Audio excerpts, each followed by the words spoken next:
Hey, I'm really glad you are here. Take a breath, get comfortable, and let the next few minutes pull you in. This is one of those stories where small choices matter, and silence can mean more than it should. You do not need to know anything going in. Just listen closely and trust that every detail you notice will pay off. All right, let's begin. Riven Hale stood in the main transfer corridor of Borderway Station, a rough-built hub bolted to a dark rock between mapped routes. Cinderline Authority ran the place on paper, but the Borderway Station safety team kept people alive when systems failed. Right now, the danger was simple and close. The air was turning harsh, and people were starting to drop. Riven's first goal was to keep the crowd breathing long enough to reach the emergency gates. Her second goal was to get eyes on life support before the station locked itself into a panic spiral. She kept her jacket plain, her badge visible, and her voice calm, because calm was a tool that worked on humans and aliens the same way. A dock runner waved her down near a cluster of food kiosks. The runner's face was gray, and his lips had a faint dusting like dried chalk. "Ma'am, someone can't breathe," he said, and his words came out too fast. "Show me," Riven said. They pushed through a knot of travelers. A man leaned against a bulkhead with both hands on his knees, trying to pull air that was no longer there. Riven knelt beside him and looked at his eyes and his hands. He was conscious, but the shallow panting told her his body was already fighting. She did not waste time asking what he ate or where he came from, because the station smell had already answered. Riven opened the nearest wall cabinet and pulled out an emergency breathing hood. It was a clear mask with a small canister, and she handled it like a lifeline instead of gadget. She fitted it over the man's head and tightened the seal under his jaw. His shoulders dropped a fraction as the canister fed him cleaner air, and his eyes stopped darting. The crowd around them loosened by a step, as if one person breathing gave everyone else permission to hope. "Short breaths," Riven said. "Sit and keep the seal tight." He nodded, embarrassed and grateful at the same time. The ceiling's speakers chimed, soft at first, then repeated, and every public display dimmed to a single warning line. The words were bureaucratic, but the effect was physical because the crowd went quiet all at once. Riven felt that quiet in her ribs. On Borderway, a special alert meant Control wanted cover to lock doors, restrict lanes, and put armed people in the open. A woman behind Riven whispered, "That alert is for human pattern." Another voice answered, "What does that even mean?" Riven did not turn around, but the phrase landed like a familiar bruise. It was the label they used to make a hunt look legal, the excuse that turned partitions and locked doors into procedure. Riven started walking toward the life support wing, because arguments did not clean air. Two Cinderline officers appeared at the end of the corridor, their uniforms crisp and their faces blank. They were not running to help, they were moving to contain. Riven raised a hand in a simple signal. "I need access to life support bay," she said. "Now." One officer glanced at her badge. "Access is restricted under special alert," he said. "People are choking," Riven replied. "If you slow me down, you own the bodies." The officer did not flinch. "Control is handling it." Control. That word was doing a lot of work today. Riven stepped past them without permission. She did not shoulder check. She did not make a scene. She just moved like the corridor belonged to her. And the officers hesitated because confidence looks like authority. The life support doors came into view, a heavy set of panels with hazard stripes and a reader plate. Riven pressed her badge to the reader. Denied. She tried again, slower, making sure the reader saw her clearance. Denied. Riven leaned close to the seam of the door and listened. She could hear the scrubbers inside, a strained whine that surged and dipped like a lung trying to breathe through cloth. Riven touched her wrist. "Calm, Control. This is Hale. Life support is locked during an air event. Confirm and open." For a moment, there was only static. Then the channel filled with a thin hush, not dead air, but the sound of someone choosing not to speak. Riven's stomach tightened. That hush was a signature, and it told her. This was not a normal emergency. A small station drone hovered near the ceiling, its lens tracking her face. Its speaker clicked. "Restricted," it said, like it had learned one word and liked the taste. Riven kept her voice level. Who told you to guard this door? The drone did not answer. It did not have to. Riven looked down the corridor, measured the distance to the nearest maintenance ladder, and chose her route. She was going in without the front door because someone had turned the front door into a trap. She climbed into a service hatch and pulled herself into the crawl space above the corridor ceiling. The space was tight, hot, and smelled like warm insulation. She moved on her elbows and knees, following the vibration of the life support machinery. The air up here was worse, thin with dust that clung to her tongue. A welded panel blocked the most direct hatch. That was new. Riven slid out a compact cutter, thumbed it on, and set it against the weld. The tool hummed, heat blooming in controlled pulses. A spark popped, and the cutter stuttered. The weld did not give. Riven tried again, but the cutter whined and died. Someone had weakened the power feed to this section, just enough to make tools fail when you needed them. Fine, she murmured. She pulled a manual pry bar from her belt, set it into the panel seam, and worked the metal by leverage and patience. The panel groaned, then shifted, then popped open with a harsh scrape. Riven dropped through and landed behind a line of filtration canisters. The bay smelled like overheated plastic and something sharper like burnt cleaning solvent. The canisters vibrated in their mouths. A console display blinked warnings about contamination and failing filters, and a small timer icon pulsed beside it. Riven did not stare at the numbers. She did not need a neat estimate to know the station was on a short fuse. Footsteps echoed at the main entrance. The front doors were opening from the outside, not by station permission, but by force. Riven crouched lower behind the canisters and watched. 3 contractors stepped into the bay in a wedge, armored and unmarked, weapons held low but ready.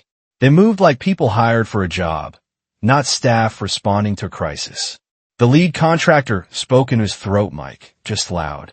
Enough for his team. Target is inside life support.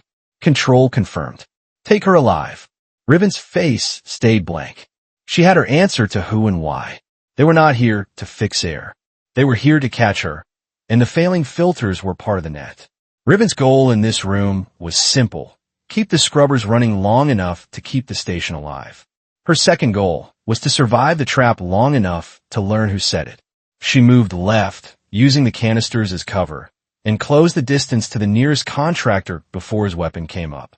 She struck once with the pry tool, aiming for the armor seam under his arm, and used his forward momentum to spin him into the rack. Metal rang. The contractor's weapon clattered and skidded across the floor. The second contractor swung toward her. Riven stepped inside his line, caught his wrist, and pushed the barrel upward. A stun burst cracked into the ceiling conduit. Sparks showered, and the bay lights flickered. Riven drove a short elbow into the contractor's chest plate. He staggered, breath stolen, and she swept his legs. He went down hard, stunned more than hurt. The lead contractor backed up, surprised but not panicked. He had expected a frightened station worker. Riven pointed her tool at him like it was a gun. "Walk out," she said, "or breathe this poison with everyone else." The lead's eyes narrowed. He coughed once because even his filters could not hide the bad air forever. "You are the problem," he said. "No, Riven replied. I am the leak." She moved to the central console while keeping him in her peripheral vision. She popped the panel and pulled out the filter cartridge. The material inside looked right from a distance, but up close it had a slick sheen and a faint chemical odor. It was cheap counterfeit media designed to break down fast and shed dust into the system. Riven turned the cartridge over. A tiny logistics tag blinked once, the kind used to track cargo through warehouses and docks. A signature. The lead contractor stepped forward, anger rising. Riven did not meet him head on. She shifted, hooked his weapon sling with her forearm, and pulled him off balance. He stumbled into the console edge and folded with a grunt. Riven pinned him there with her shoulder. "Who hired?" "You," she asked. He spat a cough. "Cinder line," he managed. "They said you stole something." Riven held him long enough to be sure he was not reaching for a blade. Then she shoved him toward the bay doors and hit the internal lock. The doors sealed with a heavy clunk. The contractors were trapped on the wrong side with the bad air and their own choices. Riven did not linger. She went back to the scrubber array because the station did not care about her fight. She started swapping canisters with practice speed. Each canister click was a small act of buying time, and time was the only currency she could spend. The bay air burned her throat. Her eyes stung, but she blinked slowly and kept her hand steady. A private comm ping vibrated at her wrist, cutting through the hush on the main channel. The caller name flashed. Arden Voss. Riven answered. Arden, she said. Arden's voice came through low and tight. Do not say my name on open air, she said. Cinderline is listening. Riven kept working. Where are you? Dock ring 6, Arden said. Locked down. They are pushing people toward the airlocks and sealing bulkheads behind them. Riven's next question was the only one that mattered. Are you breathing? Yes, Arden said. For now. Riven looked at the scrubber console again and made a decision that hurt. If she left this room too long, life support could collapse. If she stayed, Arden could die in a sealed ring. Why call me now? Riven asked. Because the special alert triggered, Arden said. They use it when a human pattern shows up. It gives them cover to lock the station and blame the crowd, Arden added. Riven exhaled through her nose. They want me boxed in, she said. They want you gone, Arden replied. And they will let the station die to do it. Riven swapped another canister and sealed it. The scrubber whined, steadied by a fraction, like a sick lung taking one clean breath. Riven's immediate goal shifted. Keep the station alive long enough to reach ring 6 and get Arden out before Cinderline turned evac into a slaughter pen. I am coming, Riven said. Arden hesitated. If you leave life support, people will drop faster, she said. I know, Riven replied. So I will not be gone long. She cut the channel before Arden could argue. Arguments were a luxury. Riven locked down the bay controls from inside, creating a temporary loop that would hold the scrubbers steady for a short window. It was not a fix, it was a bandage, and she knew bandages fail when you need them most. She grabbed a spare hood and 2 fresh canisters, then climbed back into the crawl space. As she pulled the hatch closed behind her, she heard the contractors pounding on the bay doors. Their shouts were muffled, and the bad air was already stealing their strength. Riven crawled toward dock ring 6, the station metal warm under her palms. Her breathing stayed calm, but the taste of dust followed her like a warning. Somewhere below, a crowd was learning that air could be weaponized. Somewhere ahead, Arden was waiting in a ring that was slowly being sealed. Riven kept moving, because on Borderway Station, the only way to beat a trap is to move before it finishes closing. The station air was getting meaner by the minute, and Riven Hale had one job that mattered right now. She had to reach dock ring 6 through the service spines to pull Arden Voss out before Cinderline turned the lockdown into a slow choke. She moved fast for a reason, and she moved quiet for a reason, because the trap only worked if she let it see her coming. The crawl space narrowed as she crawled, and the metal above her vibrated with distant bulkheads slamming shut. Dust clung to her tongue, and the taste told her the filters were shedding again. A soft whine rose behind her, too smooth to be station machinery. Riven paused and listened, because she needed to know what was hunting her and how close it was. A hunter drone slid into view through the duct behind her, its lens a steady red that did not blink. It was tracking heat and motion, and it was here to keep her from reaching ring 6.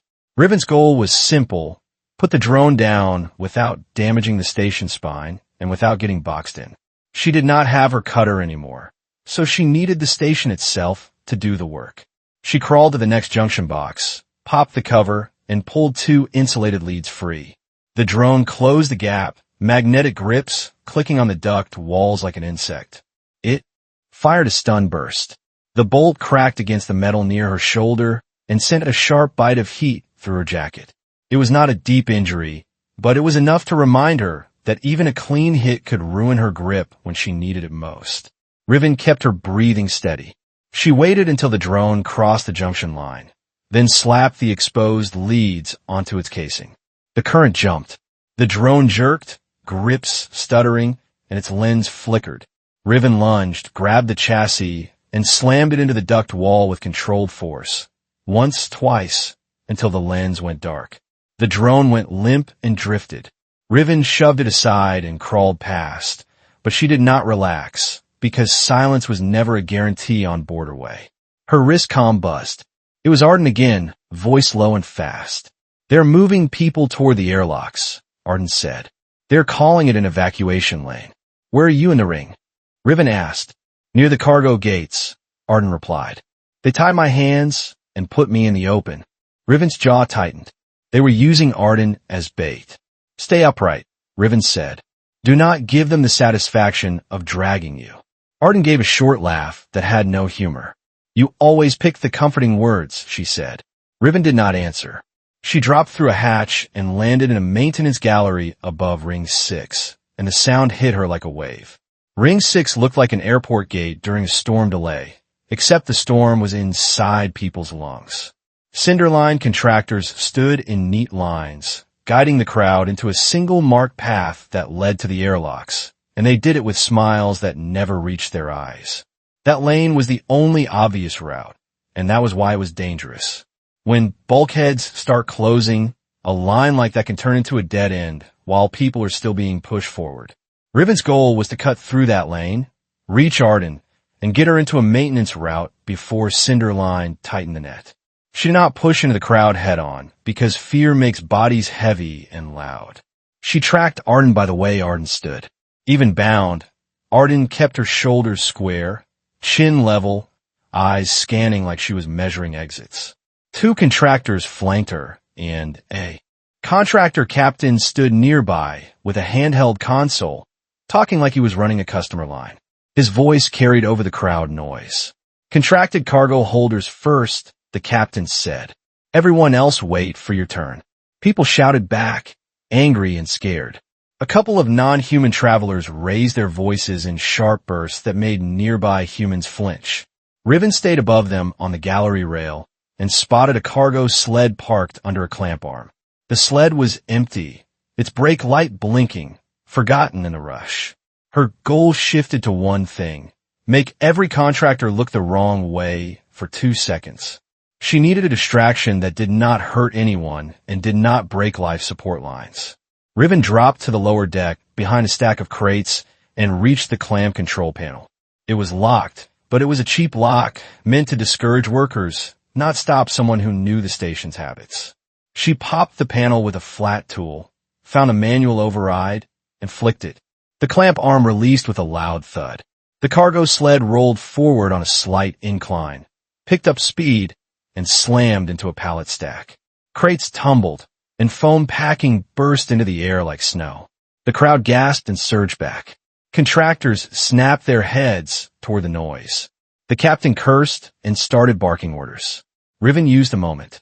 She moved through the edge of the lane, low and fast, and reached Arden before the contractors reset. Arden lifted her bound hands as Riven arrived. "Took you long enough," Arden said, voice tight. Riven cut the ties in one clean motion. "I had traffic," she replied. Arden's eyes flicked to the contractors turning back. "We're out of time," she said. "They're closing the ring." Riven grabbed Arden's wrist. "We leave through maintenance," she said. "We do not take the lane." A contractor spotted them and shouted, "There she is." The crowd turned as one. Fear and curiosity pointed at Riven like a spotlight, and the hunt stopped being private. Riven did not run yet. She stood long enough for the captain to see her face and understand he had found the target. Then she moved, pulling Arden into a side door that led into the station's ribs. The fake control voice came on the overhead speakers as soon as they hit the service corridor. Riven did not need to hear it twice to know the message was meant to change behavior, not give help. "All zones are partitioned," the voice said. "Bulkheads will close to maintain safety. Remain in assigned areas." Riven's goal was to keep Arden breathing while the station changed shape around them. The threat was not a gun. It was a door that would turn one bad corridor into a sealed bad room. Arden coughed once, a short, sharp cough that sounded like metal dust. "They are not evacuating," Arden said. "They are sorting." Riven nodded. "They do not need to shoot," she said. "They need to lock." A bulkhead slammed shut behind them with a heavy bang. The sound was close enough to feel in the floor. Riven tried the nearest access door and found it sealed. She tried the next and got the same result. Cinderline was partitioning the station in real time, turning open space into a maze. Arden's eyes widened. "They're cutting you off from life support," she said. Riven's voice stayed flat. "Yes," she said. "They want me away from the scrubbers." Another door ahead started to close, the panels sliding together like jaws. Riven sprinted, caught the edge with her shoulder, and forced her way through with Arden right behind. The panels scraped her jacket, and the friction burned her skin through the fabric, but she did not slow. They fell into the next corridor and heard the bulkhead seal behind them. Arden leaned against the wall, chest rising too fast. Riven pulled out the spare breathing hood she had brought. "Put it on," she said. Arden stared. "I'm fine," she said, then coughed again. "You're not fine," Riven replied. "You're useful. Stay useful." Arden took the hood and fitted it over her face. The seal clicked, and her breathing steadied a little. The station lights dimmed again. A distant roar of crowd, noise rose, then cut, like a door had slammed on it. Riven's wrist comm buzzed. A short message flashed, not a full report, just a blunt line. The console displayed a line that read, "Life support access revoked." Arden saw it in Riven's eyes. "They are tightening the countdown," Arden said. Riven kept moving. "Yes," she replied, "which means we do not take the obvious path." They reached a junction where the service spines branched. Riven paused for half a breath, because choosing wrong here would waste minutes they did not have. Arden touched her arm. "Riven," she said, and her voice carried something more than fear. Arden led Riven into a smaller side passage that smelled like antiseptic and old plastic. It was a route used by med staff when the main corridors got crowded, and it ran close enough to the medical bay for Arden to know what was happening inside. Riven's goal was to get Arden to a safer compartment before the air got worse. Arden's goal was different, and Riven saw it before Arden said it, because Arden kept looking toward the medical wing instead of the exits. Arden stopped and faced her. "There's a medic still in the bay," Arden said. "Her name is Mara Klein." Riven's eyes narrowed. "Why is she still there?" she asked. "Because people are collapsing," Arden said. "Because someone has to keep them upright long enough to move." Riven felt the station vibration through the soles of her boots. More bulkheads, more partitions, and less clean air traveling where it needed to go. Arden swallowed. "We can run," she said. "You can take whatever you came for and disappear. Or we can go back and pull her out," Arden added. Riven did not answer right away, because the choice was not emotional. It was tactical and brutal. If she went back, she would lose time and expose herself to the net again. If she did not go back, she would leave a working medic in a sealed room with failing air, and that would cost more lives than it saved. Riven made the decision in the same way she made every decision. She picked the one she could live with. "We go back," Riven said. Arden's eyes filled, not with softness, but with relief that hurt. "Thank you," Arden said. Riven shook her head once. "Do not thank me," she replied. "Help me." Arden nodded and started moving without hesitation. The moment the choice was made, Arden turned into a partner again instead of a passenger. "Riven keyed her comm, Mara," she said, using the name like an anchor. "This is Riven Hale. I'm coming to you. Where are you, and what is your nearest door?" A strained voice answered through static. "Medical bay, inner ward," Mara said. "They sealed the outer doors. I have a vent panel and a crash card." "Good," Riven replied. "Stay near the vent panel. Keep people sitting. Do not let them rush the doors." Mara's breath hitched. "How long do we have?" she asked. Riven looked at the dim corridor lights and felt the air bite a little sharper. She did not need a timer to know the station had crossed a threshold. "Not long," Riven said, "but long enough if you do exactly what I tell you." She cut the channel and looked at Arden. "We move now," Riven said. Arden adjusted the hood on her face and nodded. "Lead," Arden said. Riven turned back toward the medical wing, away from the safe path, because sometimes the only way to beat a trap is to walk into it before it finishes closing. Riven Hale had to pull Mara Klein out of the medical bay before the sealed doors turned it into a waiting room with no air. Arden Voss stayed close, hood on, because the station was reshaping itself into smaller boxes that could be starved on purpose. The medical corridor smelled like disinfectant and war metal. A thin line of people pressed against the wall, not shouting yet, but watching every door like it might decide their future. Riven moved to the nearest panel and tested the latch. It did not budge, and the seal lights above the frame stayed steady. Arden leaned in, voice low. They locked it from control, she said. Then we open it from here, Riven replied. Riven's goal was clear: get the door open without triggering a full alarm that would bring contractors to the hallway. She slid a flat tool into the seam, worked the edge, and found a manual release tucked behind a cover plate. A muffled voice came through the door. Who is out there? Riven kept her tone calm. Riven Hale. I'm getting you out. How many people are inside, and how bad is the air? There was a pause, then a voice that sounded tired but steady. Too many, Mara said. The hood cabinet is almost empty. Riven pulled the manual release. The seal clicked, the door shifted an inch, and a wave of stale air spilled out like a sigh. Riven pushed the door open and stepped inside. The medical bay looked like an urgent care clinic during a city blackout. People sat on the floor and on benches, some with breathing hoods, some without, and every cough sounded sharper than it should. Mara Klein stood near the inner ward door, sleeves rolled up, hair pulled back, eyes alert.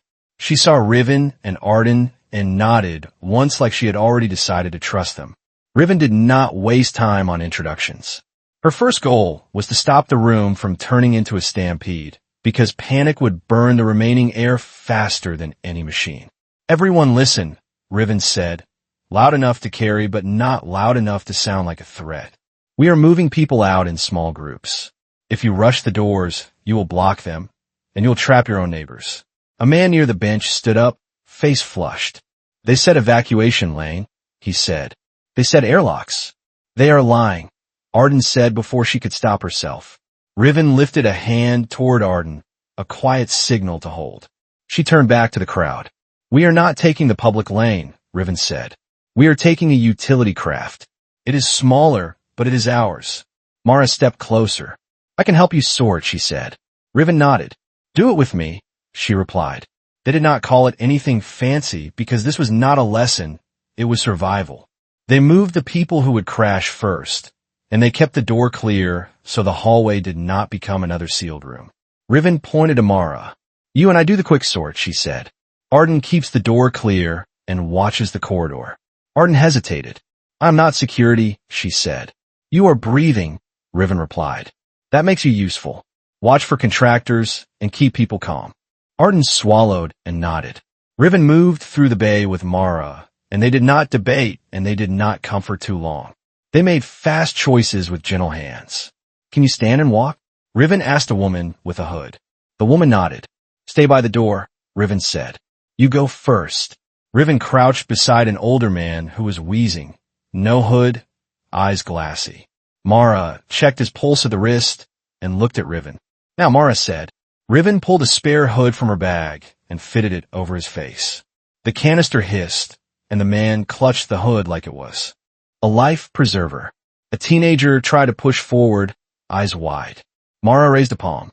Sit, Mara said firm. If you fall in the hallway, you block everyone. The teenager sat, shaking, and Riven caught the look Arden gave her. Arden hated this, and Arden hated leaving anyone behind. Riven kept moving because the bay was not a place for moral speeches. Every second they stood still was another breath stolen. After a few minutes, a small group formed near the door, people who could walk and people who could sit upright with a hood. A few needed a hand on an elbow. Riven turned to Mara. How many can you move at once? She asked. 5 to 7. If the corridor is clear, Mara said. Then we do 5, Riven replied. We do not clog. Arden stepped closer, voice tight. What about the rest? She asked. Riven looked at the room and made the hard statement before the chaos could demand it. We come back, Riven said. We do not pretend this is the last trip.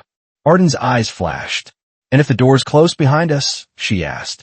Then we will open them again, Riven replied. Riven's words were not a promise to the room.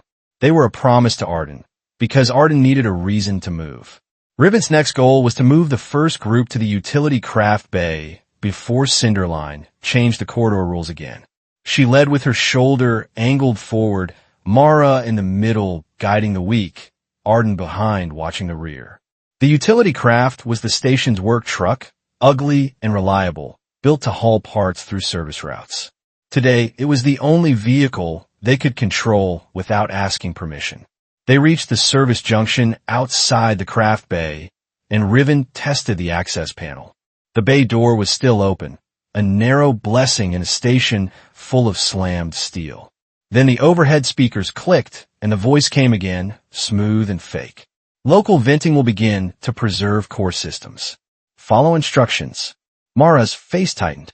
That is not a normal message, she said. No, Riven replied. It is a shove. A hiss rose from the ceiling vents. It was not smoke, but a pressure change that made the air feel thinner in the hallway, like someone had opened a window to vacuum. The people in the group started to panic. A woman grabbed Riven's sleeve. I cannot breathe, she said. Riven answered the fear with a plan, fast and simple. Breathe slow through the hood, she said. Keep moving. Do not stop. They reached the craft bay door and pushed inside, and the air hit them different, warmer and dirtier, like a garage full of old machines. The craft sat on its pads, lights dim, cargo rails empty. A hunter drone dropped from the ceiling at the bay entrance, lens bright. It had found them again, and now was blocking the only exit back to the corridor. Riven stepped in front of the group. Get them inside the craft, she told Mara. Close the inner hatch when you are in. Mara nodded and started loading people in, guiding hands to rails, keeping bodies from stumbling. Arden moved to help, then stopped when she saw Riven's face. Arden understood the unspoken rule. Riven was going to handle the drone alone. Riven's goal was to clear the bay without firing something that would puncture seals or ignite anything. She did not have her cutter, and she did not have time for a long fight. The drone fired a stun burst. Riven dodged, felt heat graze her shoulder again, and used the moment to sprint toward the sidewall. She yanked open a filter maintenance bin and grabbed a handful of dusty media, the brittle kind that crumbled when squeezed. She tossed it into the air in front of the drone like sand in a camera lens. The drone's optics flickered as the dust cloud spread. It fired again, blindly, the stun bolt cracking into a railing. Riven kicked a floor grate loose and felt the air pressure tug at her boot. The venting was pulling, and that pull could be used. She shoved the dusty media toward the drone and then slapped the bay's emergency seal switch. The bay doors started to close, and the pressure surge drew air hard toward the narrowing gap. The dust cloud got yanked. It wrapped around the drone and dragged it toward the door like a toy caught in a vacuum. The drone tried to correct. Its grips skittered on the metal, but the pull was stronger than its tiny motors. It slammed into the door frame as the panels met. The drone sparked once, then went still, crushed into the seam. Riven did not wait to admire it. She turned back to the craft and stepped inside. Mara had strapped the weakest patient into a seat and locked the hatch. Arden stood at the inner doorway, hood still on, hands clenched. The craft's air system hummed to life as soon as the door sealed, but it pulled from the bay intake for the first few breaths. The inside air tasted off, and one of the patients coughed harder. Mara leaned over him, voice steady. Slow breaths, she said. You are inside. You're safe for now. Riven watched the patient and felt the price of her choice. They had escaped, but they had carried a bit of the bad air with them. Arden looked at Riven. Anger and fear tangled together. We are making them worse, she said. We are keeping them alive, Riven replied. Those are not the same thing, but one is required for the other. The craft moved through a narrow service tunnel, lights flashing past like street lamps in a storm.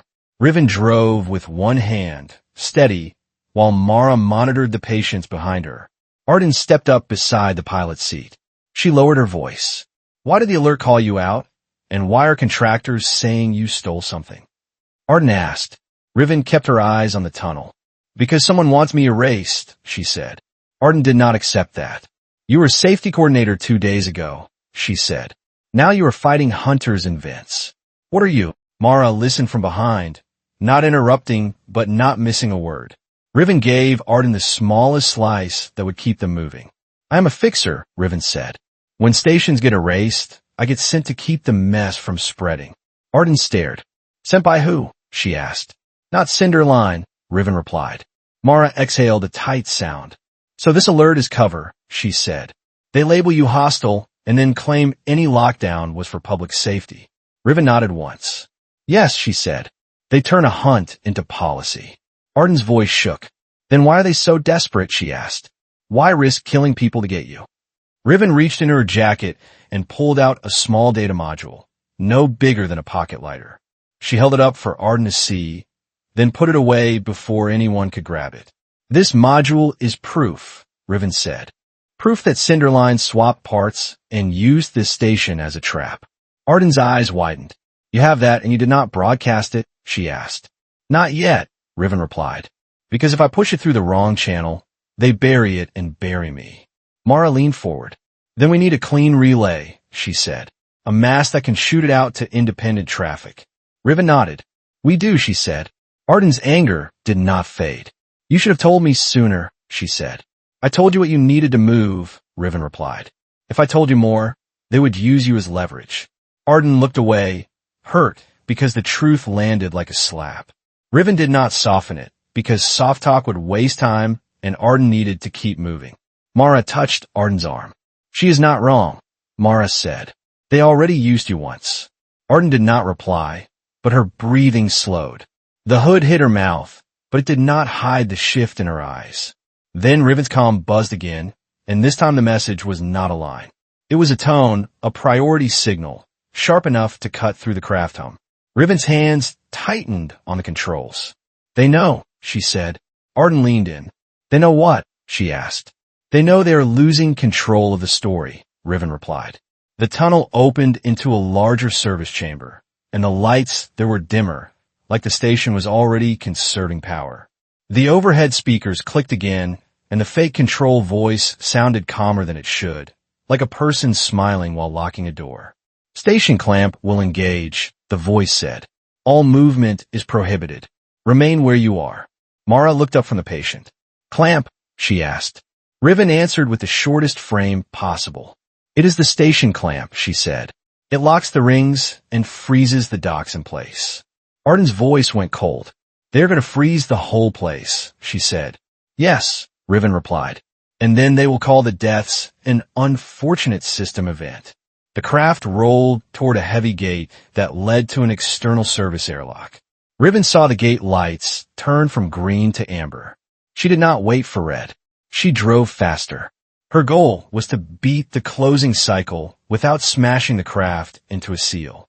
She needed the vehicle intact, because a broken craft would strand patients in a tunnel with bad air. The gate started to slide. Riven judged the gap and committed. The craft scraped the frame as it squeezed through. The sound was a long metal groan that made Mara flinch. Arden grabbed a rail. That was close, she said. It was enough, Riven replied. They reached the external service lock, a small chamber with a view slit that showed the dark beyond the station skin. The relay mast sat outside like a crooked streetlight, a long spar with antenna panels. Riven listened to both and made the choice that kept the mission and the people aligned. We go out, Riven said. We send a proof. Then we come back with help that they cannot silence. Mara looked at the patients. They will not survive a long exposure, she said. They will not be exposed, Riven replied. We keep the craft sealed. I go out alone. Arden stepped forward. No, she said. You will not do this alone. Riven met Arden's eyes. You are on a hood, she said. Your job is to keep breathing and keep them breathing. Arden's hands clenched, but she did not argue again. She had learned that arguing with Riven did not change the plan. It only wasted oxygen. Riven keyed the airlock controls. The chamber lights flashed, and the lock began its cycle. As the outer door started to open, the station shuddered, and somewhere far above them, a deep clunk rolled through the metal. The station clamp was engaging. Time was not a number on a screen. Time was the sound of the station locking its throat. Riven grabbed the data module and tucked it into her sleeve. She stepped into the airlock chamber, checked her own seal hood, and looked back one last time. Mara held a patient's hand, steady as a metronome. Arden stood by the door, eyes hard, watching Riven like she could will the station to behave. Riven gave them one sentence that mattered. Keep the craft warm and sealed, she said. If I do not come back fast, you launch. Arden's voice cracked through the hood speaker. Do not make me choose, she said. Riven answered with the only truth she could afford. I already did, she replied. The outer door opened to black and distant stars. Riven stepped out onto the service bar toward the relay mast, because the story of this station was about to be fought with air, metal, and a small piece of proof. She finished at the relay mast fast, then pulled herself back along the spar without wasting a single motion. When she sealed the hatch again, she cut thrust and let the craft drift tight along the station hull, riding shadow, so patrol drones would have nothing clean to lock onto. Riven Hale had to get the proof out through the relay mast before Cinderline could freeze the station and erase the story. The utility craft still held Mara Klein, Arden Voss, and a handful of weak patients, and its clean air window was shrinking with every minute it stayed docked in bad circulation. Riven brought the craft in low along the station hull and kept it close to the metal skin. Space was big, and the only cover in it was shadow. Arden leaned forward from the rear bench, hood still on, eyes fixed on the small external camera feed. Patrol lights, she said. Drones sweep wide, then cut in near the mast. Riven's goal was to reach the relay junction without announcing herself, because if the drones found the craft early, they would pin it in open space and force a surrender. She adjusted the craft angle until the station blocked the line of sight, then let the hull shadow swallow them. The relay mast came into view, a long spar with antenna panels like folded wings. The junction box at its base sat on a small platform, and that platform was the only place Riven could plug the module into the station network without walking back inside. How is the air? Riven asked without turning. Mara checked the nearest patient, then looked at the craft status strip. The cabin is still stable, she said, but the intake filter is tired. Riven heard the change in her voice. Mara was calm, but she was counting time in breaths, not minutes. Arden pointed at the feed again. Drone on a loop, she said. It passes the mast, then swings back in about a minute. Then we do not be here in a minute, Riven replied. Riven eased the craft toward the relay platform, then killed the main thrust and let momentum carry them into place. The craft kissed the docking nubs with a soft bump, and the platform clamps engaged with a click that sounded too loud in the hush of space. Arden watched the patrol path on the feed. You made it, she said. Riven did not celebrate. Her goal was not arrival. Her goal was the send. She grabbed the data module and clipped the tether line to her suit ring before opening the external hatch. The strap bit in her glove, and that was the point because one slip out here turns into a drift no one can catch. Riven sealed her hood, checked the line, and stepped out into the station shadow. The relay mast waited a short distance away, and the black around it felt like a held breath. Riven moved hand over hand along the rail toward the relay junction, because in vacuum you do not run, you pull. The relay box cover was cold under her glove, and she popped the latch without ceremony. Then Arden's voice snapped in her ear. Ship, Arden said. Not contractors. A corporate ship. Riven did not look up right away. She finished seating her boots against the platform edge and tightened her tether. She needed to be stable before she watched the sky. She turned her head and saw it. A Cinderline corporate vessel sliding into the sector like a judge arriving late to court. Its hull lights were clean and bright, and its presence changed the balance in one move. This was not hired muscle. This was authority showing its face. Mara's voice came through the comm, clipped with fear she was trying to hide. If that ship is here, they are not negotiating, she said. Riven's goal did not change. If anything, it got sharper because the shipment Cinderline was done being subtle. They are here to take you and wipe the module, Arden said. They are here to make the station die quietly, Mara added. Riven slid the module into the port. The relay junction blinked once, then held steady, accepting the connection. She keyed a small recorder on her suit. She did not speak like a lawyer. She spoke like a person who wanted other people to live. This is Riven Hale, she said. Borderway Station life support was sabotaged with counterfeit filter media, she said. Cinderline Authority locked zones to trap civilians and to trap me. This module contains the shipping tag signature tied to. The swap, she added. She kept it short because long speeches get cut, and panic does not wait for explanations. Arden's voice rose. They're aligning on you, she said. Riven looked up and saw the corporate ship adjust its angle. A sensor bloom opened on its flank like an eye. One clean line of force could push her off the platform if she lost grip. The tether would hold, but the swing could slam her into the mast hard enough to end her. Riven's goal split, finish the send, and stay attached. She pressed the final command. The relay box chirped, and the antenna panels on the mast twitched, a subtle movement that meant the broadcast was leaving. Then the corporate ship fired a tight beam, not explosive and not loud, but strong enough to kick dust off the station hull. It was a warning shot aimed at space near her shoulder, close enough to say they can do worse. Riven did not flinch. She tucked her body in, kept her hands on the rail, and forced herself to breathe slow. Arden's voice cracked. Riven, get back in. Riven answered with the only thing that mattered. The send is live, she said. Hold the craft steady. She pulled herself away from the relay box, sealed the cover, and started back toward the hatch. The corporate ship was closer now, and the light on her suit felt like a target painted on skin. A second warning beam snapped across her path. The mast rail vibrated under her glove. Riven tightened her grip and moved anyway, because fear did not change distance. Only motion did. She reached the hatch rail and saw the drones arrive, 2 of them at first, then more, drifting into position like silent birds. Arden's voice came fast.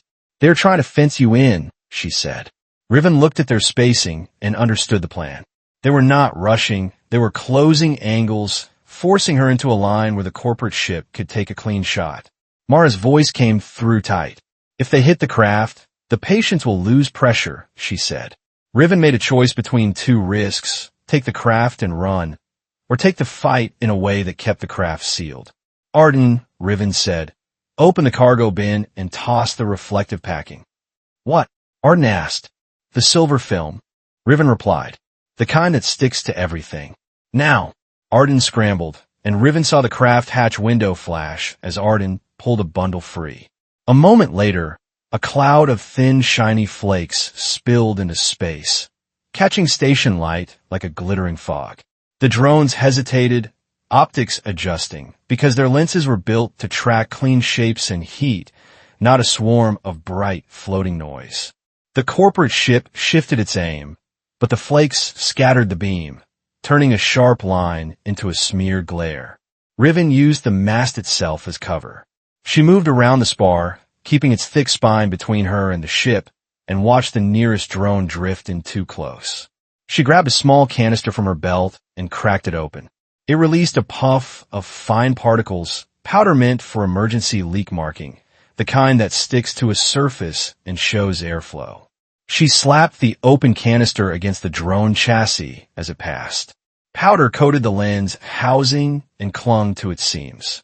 The drone tried to correct, but its optics were blinded. It drifted, bumped the mast panel, and spun out, its stabilizers fighting too late. 2 more drones moved in to tighten the circle. The corporate ship pushed closer, and the space around the mast started to feel like a pen. Then the craft jolted. Arden shouted, "They grab us. Something is pulling." Riven's eyes flicked to the craft docking points. The platform lights had shifted from neutral to a hard amber, and the craft was no longer free to drift. A clamp field had grabbed them, the station's invisible grip that pins a craft in place like a giant unseen clamp. It turned open space into a cage without ever touching the hull. Riven understood the twist. Cinderline was using the station clamp to trap the craft, and the platform clamps were just the teeth that kept it aligned while the field did the holding.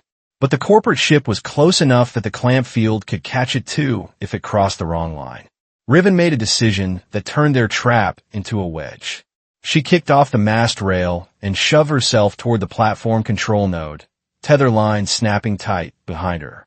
She landed hard, caught the edge, and reached for the manual clamp override panel.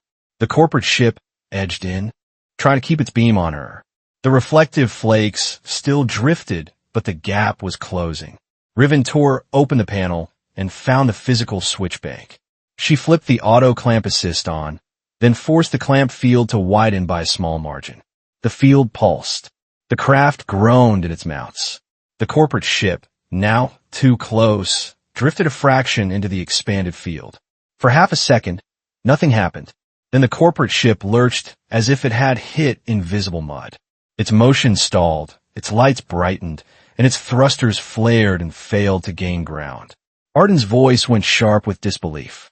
"Did you just grab them?" she asked. "I just asked the station to hold everyone," Riven replied. The killed box snapped into a new shape. Now the corporate ship was stuck in the same pen it tried to build, and the drones had to widen their spacing to avoid the clamp field boundary. Riven used the opening. She pulled herself back to the hatch and dove into the craft. Her goal was to keep the craft sealed, keep the patients breathing, and force the proof into public channels before Cinderline could cut the mast. The craft hatch shut behind her with a heavy click that sounded like survival. Arden was at the controls, hands shaking. "They're stuck out there," Arden said. "How long until they break free?" "Long enough if the broadcast lands," Riven replied. Mara leaned over a patient who was coughing harder, hood canister hissing. "The cabin air is getting dirty," she said. "The craft is pulling station intake again." The clamp field held the craft close to the platform. That meant the craft was sitting in the worst mix of station exhaust and vented air. Riven looked at the cabin strip and heard the subtle change in the intake hum. The clean air window was collapsing. Arden's voice dropped. "We turned the pen into a coffin," she said. "We turned it into leverage," Riven replied. "Not the same thing." The relay mast indicator blinked on the console feed. It showed outgoing traffic, not in detail, just enough to tell Riven the signal was moving. Then a new ping lit up, an external burst, sharp and official, sounding even through a cheap craft receiver. Mara tilted her head. "That is not Cinderline," she said. Arden stared at the feed. "Inspectors," she whispered. "Enforcement traffic." Riven felt the shift in the air, not physical but social. Cinderline could kill in silence, but could not kill in front of witnesses who were already recording. Outside, the corporate ship flared its thrusters again, trying to twist free. The clamp field held. "They are scared of the proof," Arden said. "More than they are scared of the station dying." "Yes," Riven replied. "They can explain an accident. They cannot explain a signature." The craft cabin temperature rose another notch. One patient whimpered, weak and hoarse. Mara's voice tightened. "We have to move," she said. "If we stay clamped, the intake will poison them." Riven's goal became a final split. Keep the clamp long enough for enforcement to arrive, then break free fast enough to save the patients. She leaned over the control panel and toggled the clamp assist into a timed release. She gave it a short delay, not long, just enough to keep the corporate ship pinned while inspectors closed distance. Arden watched her hands. "If you let them go too soon, they run," Arden said. "If I hold too long, we lose people," Riven replied. Mara met Riven's eyes for a beat. It was not trust in a person, it was trust in a choice. The external feed sharpened as new ships entered the sector, smaller enforcement craft with hard transponder beacons. A calm voice came through the open band, clear and steady. "Borderway Station, this is independent enforcement. Identify the source of the distressed traffic." Riven pushed the module tag through the relay again, a simple resend, and transmitted her recorded line once more. "Counterfeit filter swap. Civilian trap. Cinderline authority involvement." Outside, the corporate ship stopped fighting the clamp field and changed tactics. It tried to cut the relay mast with a narrow beam, but the enforcement craft moved in and forced its angle wide. The pen was no longer private. The timer Riven set reached its end. The clamp field dropped with a pulse that shook the craft like a released breath. "Go," Riven said. Arden fired the thrusters and pulled the craft away from the platform. The cabin intake whined, then steadied as cleaner space fed the system. Mara checked the patients again, shoulders loosening by a fraction. "They're stabilizing," she said. Riven watched the relay mast fall behind them in the camera feed and saw. Enforcement lights surround the corporate ship. Cinderline could not erase the story anymore, not without making it louder. The station was still sick and the air was still bad. People were still trapped behind partitions, but the silence was gone, and that was the first real turn. Riven sat back, eyes fixed on the next route. Saving people was not just pulling them out of rooms. It was making sure the person who did it could not be erased after. Independent enforcement ordered them to hold near the clamp bay for a controlled approach, and the station's own traffic rules forced the craft back into the bay shadow. The boarding collar arrived after the craft was pinned there, locking onto the side hatch like a fist that decided it owned the door. Riven Hale had broadcast the proof and forced enforcement into the sector, but the fight was not finished because Cinderline still wanted her, and the module silenced. The utility craft hung inside the clamp bay shadow, air thinning again, patients breathing through hoods that were never meant for this long. The clamp bay lights flickered amber against the metal walls. Outside the craft window, enforcement ships circled the corporate vessel, but inside the bay, authority still had space to move. The craft shuddered as a boarding collar locked against the side hatch. Arden looked at Riven. "They're coming in," she said. Riven's goal was simple and narrow. Keep the module intact, keep the patients alive, and prevent Cinderline from rewriting what had already been sent. The outer hatch seal disengaged with a heavy thump. A figure stepped through the collar tunnel wearing a corporate badge that gleamed even in dirty air. He did not rush, and he walked like a man who believed the room still belonged to him. "I am Director Haver," he said. "Cinderline Authority. Give us the module, and you walk away breathing." Riven stood between him and the rear bench where Mara and the patient sat. She did not raise her voice. "You cannot unsend a broadcast," she said. Haver's eyes shifted, calculating. The air in the cabin hummed faintly as the intake fought station contamination. "We can limit damage," he said. "You surrender the physical module. We call this a misunderstanding. You keep your life." Riven's goal was not to win an argument. It was to hold time until enforcement crossed. The last few hundred meters. "The signature is already out," she replied.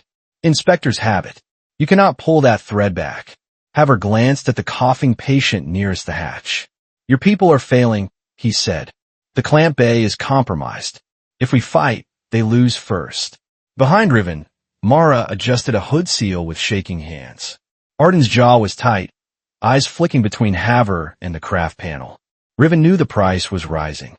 The cabin pressure dipped a fraction, enough for her ears to feel it. "Release the clamp on this bay," Riven said. "Open the outer vents properly. Let enforcement in clean."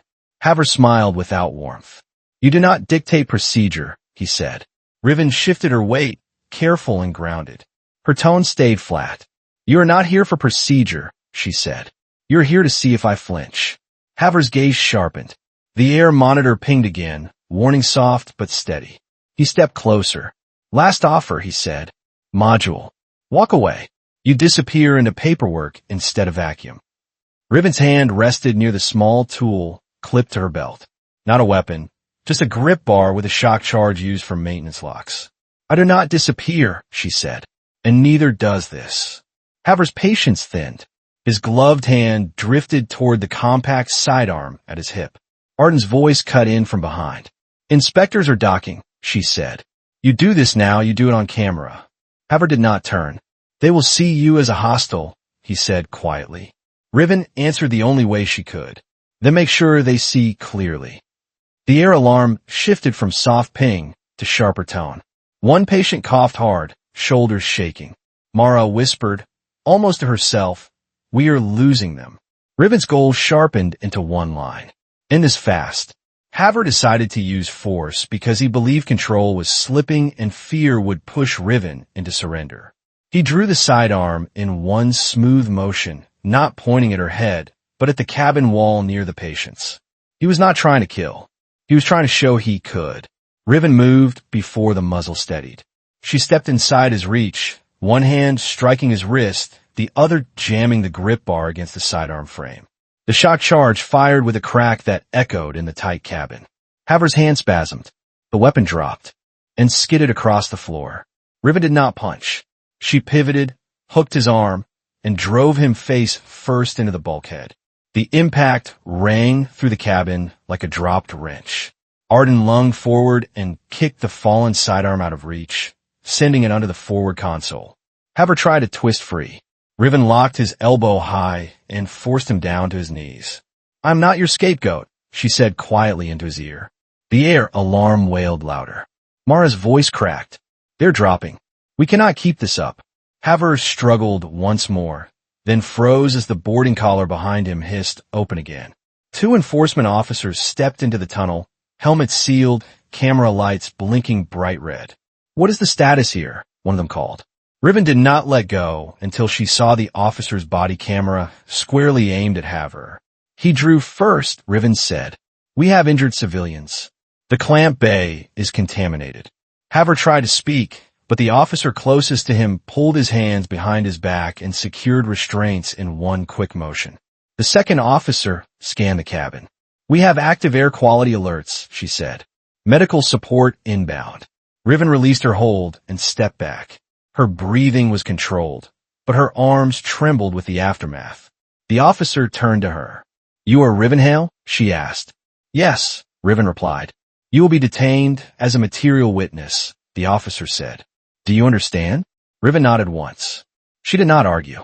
Arden stared at the restraints clicking around Riven's wrists. "This is wrong," she said. Riven met her eyes. "This is necessary," she replied. Mara leaned over a patient as fresh air packs were handed through the tunnel from another enforcement medic. The cabin intake hum shifted tone again, this time cleaner. The enforcement officer spoke in her calm, clamp bay secure. "Authority director restrained. Evidence confirmed." Hava looked up at Riven, anger tight in his face. "You think this ends here?" he asked. Riven did not look back at him. "It ends for the people you tried to erase," she said. Riven's goal now was no longer survival in the bay. It was to ensure the investigation locked Cinderline out of Borderway Station's control before they could twist the story into something soft. She sat on the rear bench as enforcement medics transferred the weakest patients into a larger support shuttle. Her wrists were cuffed in front, not cruelly, just firmly. Through the open hatch, she watched inspectors move through the clamp bay, scanning panels, pulling data from junction ports, sealing the counterfeit filter canisters into evidence crates. One inspector spoke over open channel. "We confirm foreign media and life support cartridges," he said. "Signature matches broadcast." Another voice followed. "Station control partition commands were falsified," she said. "Authority override detected." Arden stood near the hatch, face pale but steady. "They are opening the bulkheads," she said. "Real evacuation this time." The evacuation lane reopened the way it should have from the start, steady and guided instead of weaponized. People moved because they were being helped, not because they were being herded. Mara approached Riven once the last patient was moved. "They are stable," she said. "Not perfect, but stable." Riven let that word settle. Haver was escorted past them, flanked by two officers, and his badge had been removed. "You will testify," one inspector said to Riven. "There will be hearings.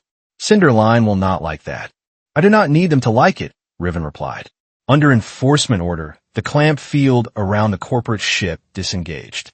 The ship drifted free, but not to escape, because it was boxed in by marked vessels. Arden exhaled slowly.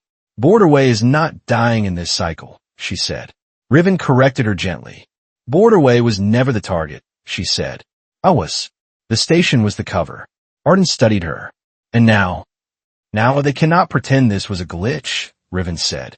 An inspector approached and removed Riven's restraints.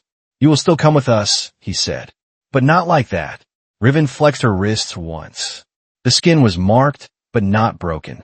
As enforcement crews rolled in legitimate filter media and locked Cinderline systems out of station control, the air in the clamp bay began to clear. It was not clean yet, but it was no longer hostile. Mara watched a stretcher pass and whispered, "You save them." Riven shook her head slightly. "They save themselves by staying loud," she said. The station hum shifted pitch as life support stabilized. People moved through the evacuation lane in steady lines instead of panicked waves. Borderway Station would scar from this, but it would not vanish. The cost was not over, and there would be depositions, counterclaims, and quiet. Threats, because Cinderline did not dissolve in a day. Riven stood when the inspector gestured toward the enforcement shuttle. She did not look back at the corporate ship again, because she had done what she came to do.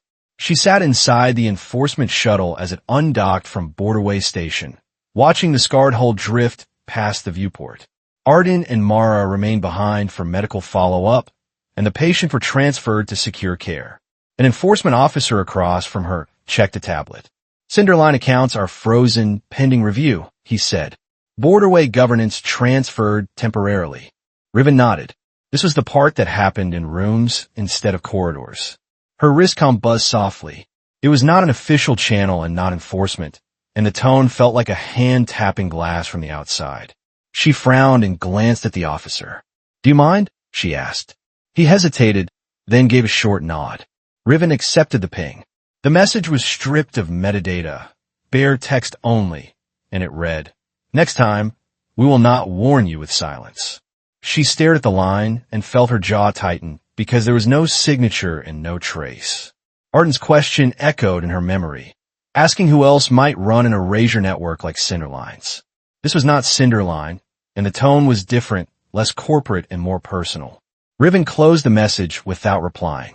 The officer noticed her expression. "Problem?" he asked. "Not here," she said.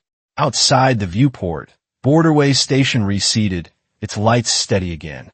Enforcement ships held position like watchful stars. Riven leaned back against the seat and allowed herself one measured breath. Borderway would survive, Cinderline would answer in hearings, and people who almost suffocated would wake up in cleaner air. But someone out there had watched the broadcast and decided to step forward. The silence was gone, and the next voice had already chosen its line. Borderway Station did not get saved by a miracle. It got saved by someone who refused to go quiet. The air would clear, and the lights would stabilize, and the official reports would find their careful words. The truth was simpler than all of that. When a system decides who gets to breathe, silence becomes a weapon. And the moment you break that silence, you stop being a target, and you become a signal. Somewhere out there, someone heard Riven's broadcast, and answered with a threat, not to finish Borderway and not to hide the evidence. It was a promise to test what happens when the next place goes dark on purpose. If you felt that turn in your chest, you are exactly why these stories exist. Because survival is not just holding on, it is choosing to be seen. If you want more science fiction like this, tap like so the algorithm knows you on the next signal. Share this with someone who loves space survival stories and hard choices. And subscribe for new episodes because the next message will not come with silence. Until next time, stay sharp, stay human, and keep your signal alive.